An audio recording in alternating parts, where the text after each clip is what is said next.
Le confinement pose des questions véritables. Un confinement, en règle générale, est pour protéger une population qui soit malade, soit susceptible de l'être, et surtout pour interrompre la chaîne de transmission.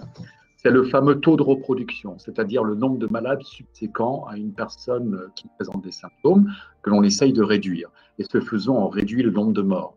Ça n'est pas une quarantaine qui concerne des individus susceptibles en petit nombre. Ce n'est pas non plus un isolement total.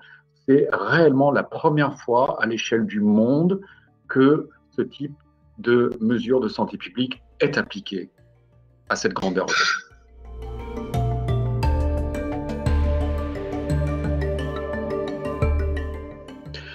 En tout cas, c'est une solution qui a effectivement pu sauver des vies. Les modélisations mathématiques l'ont montré. Mais à mon sens, ce n'est pas une solution acceptable ni à court ni à long terme.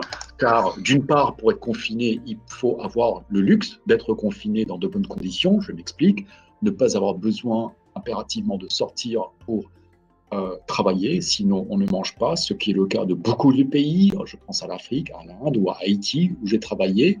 Deuxièmement, il est vrai qu'on a commencé à adopter des formes de ce que Michel Foucault appelait de biopouvoir ou de gouvernementalité des corps, en enfermant des gens, malgré eux, dans des schémas de pensée et dans des lieux physiques d'où ils ne peuvent pas sortir car ils pourraient poser un danger pour la population. C'est ce que Michel Foucault appelait le biopouvoir ou la biogouvernementalité, et il me semble relever quand même d'une démarche totalisante, on va dire.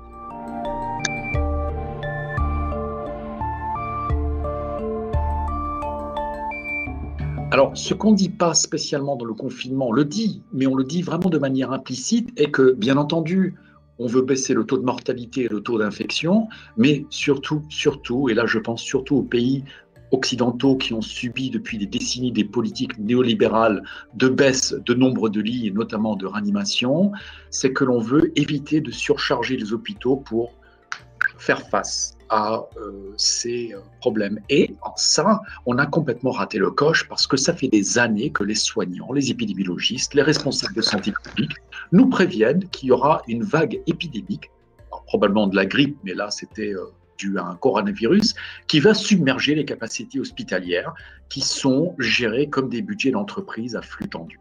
Et pour moi, c'est vraiment la question qu'il faut se poser au sortir de cette épidémie, quand on en sortira.